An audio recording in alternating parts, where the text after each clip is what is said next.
So briefly before we go to our next talk, I'd like to take this opportunity to introduce our 2027 U.S. Section President, Dr. Mayur Narayan. So Dr. Narayan, please join me on the stage, if you don't mind.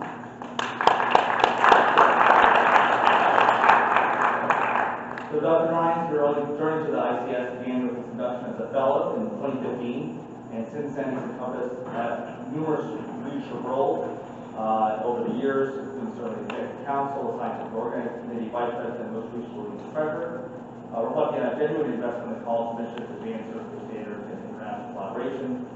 Over the last 2 decades, he has dedicated his career to advancing trauma care, surgical education, and global health. He's a professor of surgery at Rutgers Robert Wood Johnson Medical School, serves as the chief of the division on acute care surgery, trauma medical director, program director of the acute care surgery fellowship, the executive director of Rutgers Acute Care Surgery Research Lab, and director of Project Access, which is an initiative harnessing artificial intelligence to predict, early detect, and manage surgical site infections. With that long list of accomplishments, it's my great honor to introduce Dr. Mayur Narayan and confer with him the medal for the upcoming year.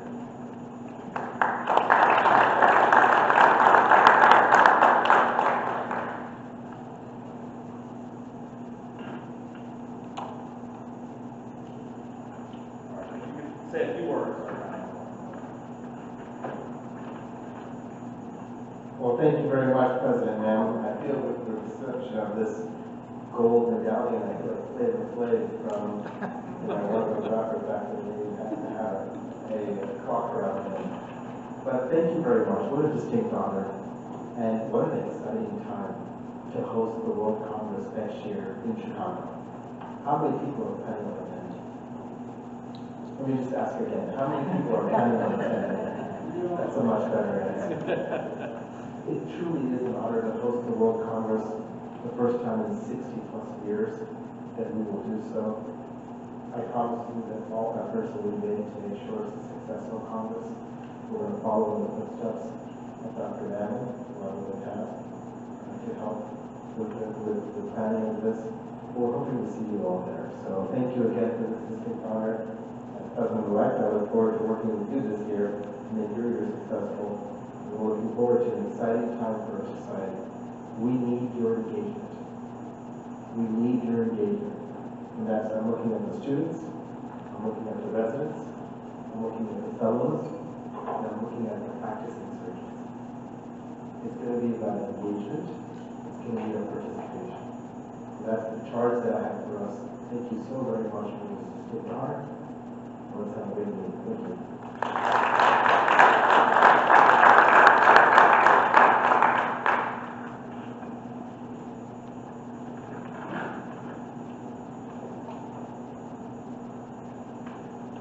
So it's my significant honor to be able to announce this year's recipient of the Dr. Al-Refaie Award for Distinguished Service to the Profession of Surgery.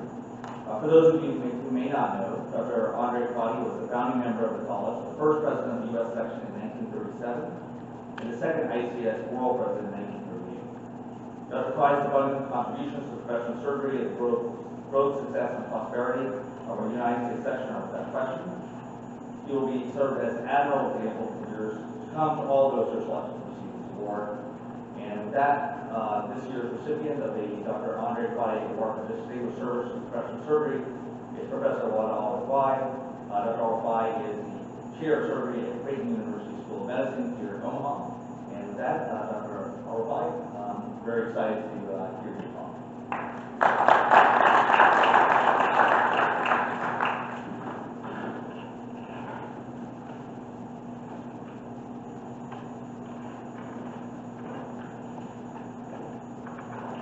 Good morning. It's an honor and privilege to be with you today, and thank you so much for this honor. Here are my disclosures, sources of funding, and the presentation today did not represent any of the views of the funders, including the NIH. I want to echo Dr. Maman's warm welcome to Omaha. It's great to have you here. Please enjoy the beautiful weather, the zoo, the Lordstown Garden, and actually the South Market, just a block away, are beautiful areas of Omaha City. Gratitude to Dr. Mammon, a friend, a colleague, and a brother in the world of surgical oncology, both trained at MD Anderson. I really appreciate the opportunity to be with you today. The other disclosure that I have is I'm the least deserving of this award relative to this roster of highly accomplished surgeons relative to myself. I still remember, Dr. Newman, when I was a chief of surgical oncology at Georgetown, you were in my office and you were kind enough to give me a plethora of advices. I still have a copy of your ground rounds printed in my office. I look at it every now and then, so I'm thankful and grateful for all the great advice as well. In preparation for this presentation, I went back and read about Dr. Crotti, and then I'm going to focus on some of the values that he preached, which is cancer care for all, science has no country, which lends itself to collaboration and mentorship, which are both key, and we've heard many about it from Dr. Thandi and Dr. Newman, and I'm sure we can hear about this theme again. I'll start with a slide. We all have low days in our life, whether it's professionally or personally, and this is one of the emails that I have a copy in my office that lifts me on one of the lowest professional days.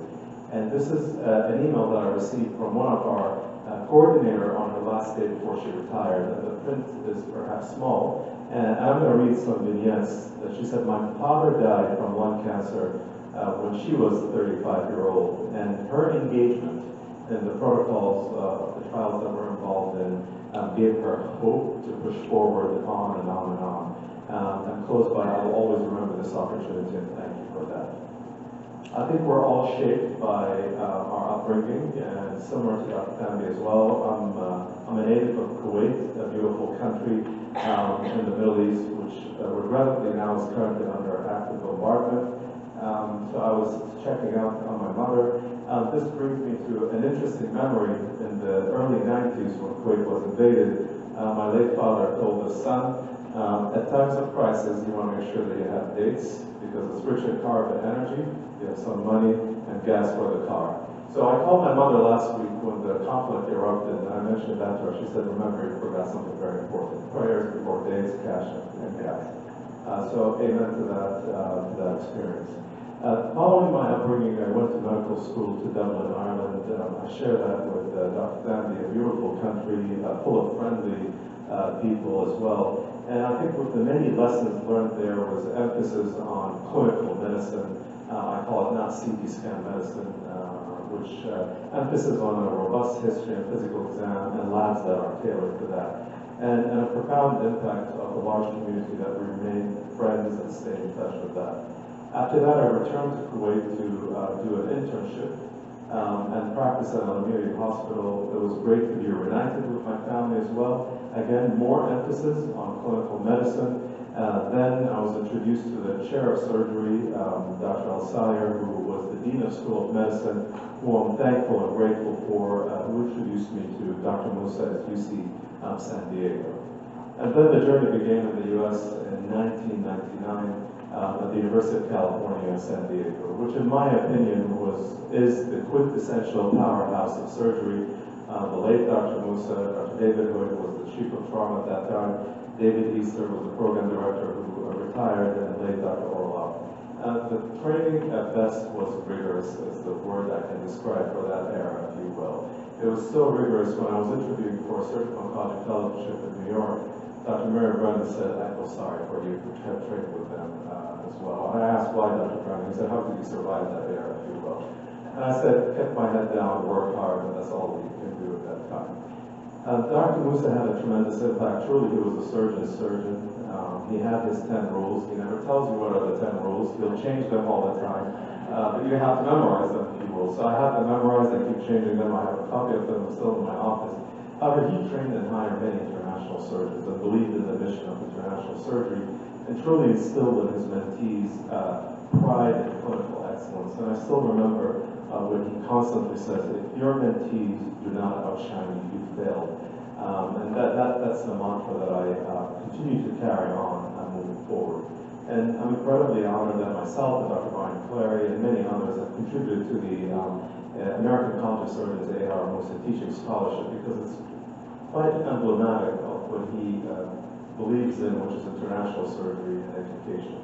And this has been incredibly important for the next journey of my career at MD Anderson, which transformed me from a surgeon who can operate to an oncologist who can operate, which is a very important distinction in those fellowships. I'm going to go back to the first time I went to Dr. Musa, I told him that I wanted to do surgical oncology, and I was asked to leave the office because the response was, are you going to operate on tumors of the stomach and ulcers of the stomach?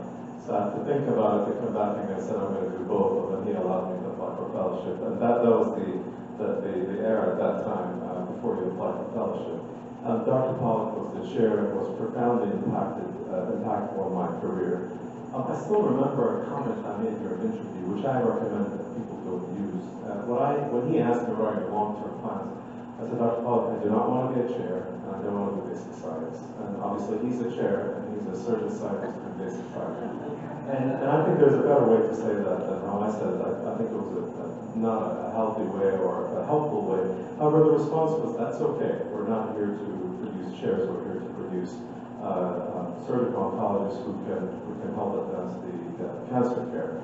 I think one of the many lessons of that experience is working in team and believing commitment to cancer and mentorship. And of the lessons I've learned from Dr. Pollack, who's now at Ohio State, is fall in love with a disease, not with an instrument, not with equipment, and become a student. And since then, managing soft tissue sarcoma has been one of the areas of passion, where you roll your sleeves, spend 6 hours in the operating room.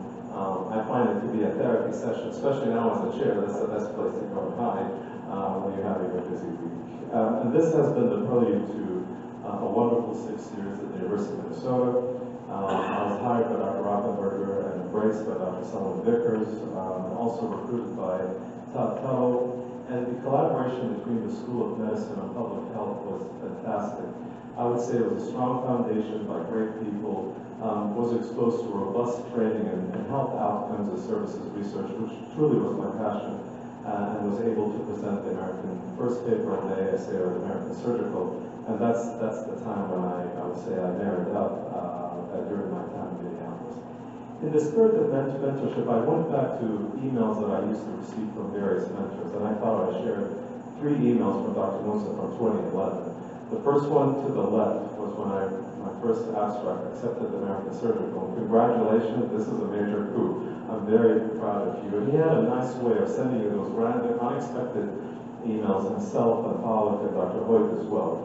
The second one was after the American Surgical. Congratulations on your presentation. I'd love to reflect in your reflected glory. And the third one to the bottom right, he almost semi-forced me to give a presentation on surgical complication in one of his courses during my negotiation with Georgetown. And it's wonderful how you learn from your mentors as you move ahead. The 11 years spent in Washington, D.C. was also impactful. I was hired by Dr. Lynn Johnson, who invited me, Dr. Newman, and we both spent a wonderful time with him. I think one of the big lessons when you work in the healthcare system is learning systemness and presenting or delivering cancer care. I think the other lesson is research is a business, and if you don't, the lesson learned the hard way is if your ideas don't generate, keep the lights on, and bring visibility and high impact, you need to move on from that. And that's a lesson which was very important during that time. Given the proximity to the NIH, that provided excellent exposure to rigorous health policy research. And then the practice of being in Washington, D.C., everyone becomes your friend. And you have to realize that over 4 years or 8 years, things do change in America's capital, and the lesson learned there is everyone's your friend. It's something that you have to navigate. This picture is actually very meaningful to me. This was around the time when Georgetown has installed the Dillon Chair, which I'm very honored to have received. It happened about a month after the passing of my father, so my wife and I are grieving to the left. But it brings all the mentorship feeds together, where Dr. Johnson invited Ray Pollack, Stephen Curley, who was the fellowship director, and then Peter Pistler, who's now is the president of the Anderson, all of which are outstanding mentors and friends. They make themselves available to you, whether you call them 2 p.m. or 2 a.m. And that's something that I emulate with the mentees whom I serve day in and day out. I think the other big lesson was getting the R1 towards the very end of my time at Georgetown and MedStar prior to moving to becoming a chair at Creighton. And I think there are lessons learned in this experiment. Number one, Dr. Shar, whom I'm thankful for, who's the co-PI, kept asking me to think about pivoting to artificial intelligence in cancer surgery. And I was quite resistant to the idea. I didn't think that it's going to have a role. So we wrote together an NIH grant. I wrote the unintended consequences of AI in surgery, and actually wrote it in a negative way. She wrote how great it is. And together, the NIH felt it was a perfect study at that time and scored it very highly. I think the other lesson is you have to pivot and focus as an area and run with it. And it gave us opportunities to take this. So this is an RCT that we're looking whether AI has an impact after cancer surgery recovery. The other lesson from being in Washington, D.C. is a skill from learning from the diplomats. And I've spent a tremendous amount of time with the diplomats, and I recommend that surgeons spend time with diplomats, not the politicians, the diplomats. And I think there's a difference there. They're masterful in learning body language. And I'm going to go to your slides, Dr. Newman, about how to break ice, how to ask probing question, how to disagree with respect, and how to learn from that. And it was lessons and lessons. To the left is the first Kuwaiti ambassador, then Ambassador Larry Silverman, who was the ambassador to the U.S. to Kuwait. And we're still friends and stay in touch, and their advisor to the right. A wonderful skill that you develop over the course of time. I'll pivot to international collaboration. I think it's important in the spirit of the International College of Surgeons, and then share some of the projects that we've done. I'm going to focus more on the stories, less on the science. So I think lesson learns from the stories than from the science itself. One grant that we were involved in, still our team, is with the Creighton Foundation for Science, and it's around team-based in cancer care for the cancer center over there. This is a $250,000, a small R21 that we've secured with the team in Kuwait. And I think this started with a visit by Dr. Al-Refaie to the left. And this collaboration, Dr. Al-Refaie is an engineer who is interested in health policy and health design. And I went into this dinner, and at that time, unfortunately, his brother was diagnosed with stage 4 lung cancer and is looking to switch care to another institution where they have clinical trials. And this is where we met. And some of you know I'm a foodie. This is one of the most delicious Indian restaurants in Washington, D.C. And we're having a conversation around lung cancer for his brother and then what can we do to collaborate. And he was understandably touched by how access to cancer care worldwide is always a difficulty. And to myself, I asked, why would a surgeon collaborate with an engineer? Where would that go? And how naive I was to think like that. And I would recommend that this is a collaboration that surgeons should invest more into, not less. The way they think are very problem solving, which is a good skill for surgeons to understand as well. And then how you amalgamate the engineering skill with healthcare delivery. And this led us to the grant that we have together with collaboration with Crotti University, and he was very kind to invite me there multiple times to meet with the leadership. And this has generated papers and him visiting us here in Omaha, along with other collaboration that I highly recommend. So I'm in agreement with all the comments that visiting other countries and other institutions actually enrich your experience, will develop new networking and friends. To the top is Dr. Salman Al-Waziri, who was an intern when I was visiting Kuwait several times, and now he became the chair of surgery, and one of the pioneers for robotic surgery and telehealth in South America as well. Another experience, I think, Dr. Newman, you were in Kuwait before during some of the visits, is the symposium that is hosted every year. Regrettably, this year is going to be canceled due to the war in the Middle East at the moment. This is a conference that I've consistently attended and spoke at, and invited many of our friends, including Dr. Stain, Crotti, Stephen Stain, and many others, including Dr. Turner as well, and had a wonderful visit, meet with new friends and meet older friends as well. And a practice that I recommend for the learners in the room and everyone else to engage in. You meet new people, you get to hear new ideas, you circulate your ideas, and you come up actually with wonderful ideas to go back to collaboration. And here's some other examples which was recognized by the Emir of Kuwait, and here's Dr. Musa, who became an honorary fellow of the American Surgical Association as well. And most recently, this was in Washington, D.C., where the Kuwait Foundation has decided to collaborate with the National Academy of Science and Engineering and invited a group of scientists to discuss precision medicine. And again, we mix with wonderful people and learn ideas and share your ideas with them. So I'm going to shift to my time in the prairies as well, which is the title of the presentation, for the desert where I'm from, to Nebraska, Omaha. And I'll start with why did I choose Creighton to CHI? And to the right is one of my favorite photos with the team of ours. One is it's an institution that strongly aligns with the healthcare system prestigious university. It has a commitment to transformative learning, academic healthcare system. The leadership is respectful. And I think Omaha is a hidden gem. Everywhere, I live 7 minutes away from work. It has the best public and private schools. It's a welcoming and foodie city, and it's been wonderful for years to us. And I'll share with you an example that speaks to the culture of our city as well. This is an email I sent to the dean. Our dean's name is Dr. Bo Demling. I emailed him for the clinical chairs meeting. We meet the second or first Thursday of each month. My daughter's going to start middle school, and she was very nervous about it and wanted her to take her to school. So out of respect to the dean, I emailed him and said, tomorrow's my daughter's first day at Westside Middle School. I'm going to drop her off. I'm going to be late to let you know. Out of respect, I don't show up to other meetings late. And within 2 minutes, I received this email. Enjoy the moment. There will be always more work for your daughter. Don't worry about it. So this is in the spirit of old wellness, I consider this the culture of the place that we work and the people we serve as well. I'll also pivot into what were 3 pivotal moments for me as a department chair, moving from Washington, D.C. to Nebraska. And one of the questions, part of the listening tour that I received from the residents, and one of them sitting with us here today, is what can a chair from Washington, D.C. do to rural America or rural Nebraska? Which is actually a very thoughtful question. And my initial answer was, I still don't know what to think about it. And I think we started to put together a symposium for rural surgery.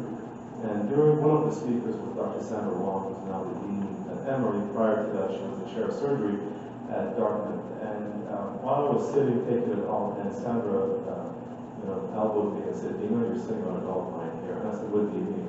You lived in Washington, D.C. for 11 years. You understand politics. You understand disparities in urban settings. Now you're in the rural state. Very few people have that luxury of comparing both settings. And that led us to do road trips with my wife and kids to many areas. And I realized it is a completely different landscape. And the wheels start turning about to invest in this area. It's not only a mission prior to the state of the university, it's also the right thing to do.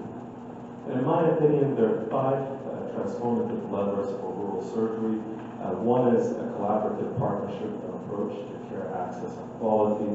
I think heavy investment in education and workforce development, research, innovation, and discovery, policy and advocacy to drive that moving forward, and then giving back to philanthropy and others. So we started a grassroots effort with a research team, predominantly made of experts and learners as well, so you grow the expertise at level. That's the first symposium, co-led by 2 Scots, Scott Shipman, the president of the Creighton Institute of Population Health, and Dr. Scott Reese, who's with us here, one of our chief presidents, going to colorectal surgery. Invited experts in the field. I personally learned a lot from everyone and published in this area. And that led us then to many partnerships with the American College of Surgeons, KFAS, the North American Rural Surgical Society, which I'm thankful that I was introduced to Dr. Fallon and Dr. Timmerman as well, and with the American Board of Surgery. And one of the areas as a chair that I thought was very important is you have to establish a residence research fellowship for those who want to take a year. And it's not mandatory, it's complementary with a heavy focus on rural surgery, that research that drives results. And Dr. Wade is one of our inaugural research fellows with us in the room today, and we'll share some of the work that he's done. We then moved to the second symposium last year, attended by past President Beth Sutton and many leaders of the field, and it was a tremendous success. And I'm going to invite everyone in the room to join us on April 30th, 2027 for our next symposium, which will be focused on policy and the role of primary care and the rural surgery. A few months ago, our team secured a grant by the state of Nebraska on developing a research agenda in rural surgical cancer care. This is a partnership with the American College of Surgeons and the American Board of Surgery that has 3 programs. One, to develop a rural surgery centered framework. We began the interview through a mixed method, submitted abstracts to the American College of Surgeons, and then likely this will be the ultimate move to have a framework of a curriculum that will be housed in the American College of Surgeons. The second project that began is in collaboration with the American Board of Surgery, looking into changes in the supply of rural surgeons over the course of time, leading us to then to do a focus group interview and then formulate a consensus recommendation with relevance to policy and engineering. And the third project of this grant itself is leveraging AI to optimize recovery after cancer surgery. We're building on the work that we've done through the NIH and maximizing that to other procedures outside GI surgery as well. Another area that we've also invested in our team today, and you'll hear from many of them, is the impact of health policy and rural surgical care. The literature is rich in urban setting on how the impact of various policies such as Medicaid expansion in urban setting. However, I do think the impact is very different in rural America, especially with hospital closure and access difficulties. And Jimmy today will share some of the work we're doing, including a recent grant that we're focusing on the impact of Medicare expansion and on access to surgical care. Also, we focused on advancing the National Rural Surgery Agenda, one through a pilot grant with CMMS and the Doris Foundation with Dr. Mason. This has led us to launch the first inaugural Rural Surgery Roundtable Breakfast this past October, and led leaders to start the ACS Rural Cancer Summit, and generated a fair amount of interest in this area. And I'm incredibly thankful to co-chair the ACS Rural Surgery Task Force Regental Subcommittee with Dr. Timmerman that started last month, and to guide efforts into rural surgery, including a recent session at the ACS Leadership and Advocacy led by Dr. Timmerman and the group as well. And here we are, the foodies in the room know that inviting people for a good meal will only enhance collaboration, network, and friendship, and here's Dr. Narayan with us as well in Washington, D.C. We've made significant inroads with the North American Rural Surgery Society. I highly recommend that everyone attends the meeting and engages in collaboration with their team. I personally learned a lot from listening from rural surgeons on the ground and their experience, and it's been a wonderful relationship and collaboration with them. I'll close here. I thank you again, President Manu and the International College of Surgeons for this honor. It's a privilege and honor to be with you. Thank you.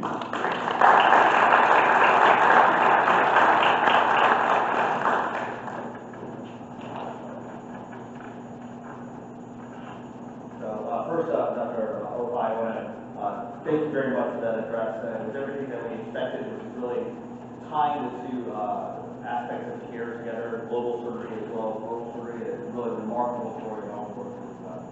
So this, first of all, is just a certificate thank you for your presentation, but don't leave quite yet. So, Mayur. Oh, President-elect and camera, photographer also.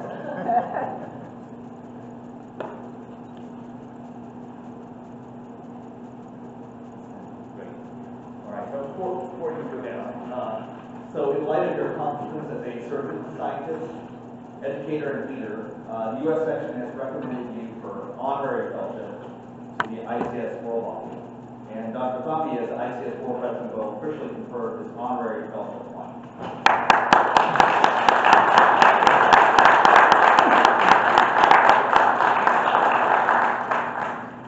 That was awesome. Thank you for that enlightening, and I could truly see that you spoke from your heart.